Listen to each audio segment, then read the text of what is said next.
Ang cute naman ng mga baboy namin. Ang lalaki nyo na. Na-miss nyo ba ako? Grabe, tagal-tagal din akong hindi nakauwi dito. Kasi nung time na nagbenta si Virgilio, so wala po kami dito sa farm. Siya na lang po yung nagtitimbang, ganyan. So siya na po yung nag-aasikaso sa buyer namin, nag-a-assist. Kasi nga wala po kami dito. Dahil nga si CPA Doc, bumalik na sa corporate world, kaya sa Manila na po kami nag-i-stay. Ayan, so meron naman kami CCTV na naka-install dito, kaya pag nagbebenta siya, nakikita naman po namin. Ngayon, umuwi kami para kumuha ng blood sample.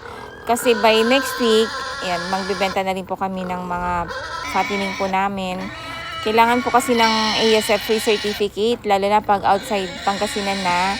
So yan, hinahanap po nila talaga yan. Kaya kailangan kumuha ng blood sample para makakuha ng certificate. Yun. So isa yun sa mga requirements pag nag-travel ng malayo yung mga alaga po nating baboy. Yan. So pag backyard po kayo at gusto nyo pong ibenta ng malayuan yung mga alaga ninyo, pwede po kayong kumuha ng ASF free certificate kasi libre lang naman po yan. Yan. So, mga 1 to 2 weeks yung hihintayin yung result.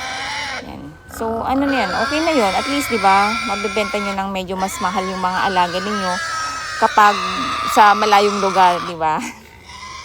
Dito kasi sa lugar namin, minsan bihira lang kasi ako magbenta or mag-alok sa mga palengke dito. So, mas gusto ko talaga dun sa malalayong lugar. Medyo nahihirapan si Virgilio kumuha ng dugo. Kanina pa sila kumukuha ng dugo. Grabe, ilang oras na sila inabot. Ang tagal nila.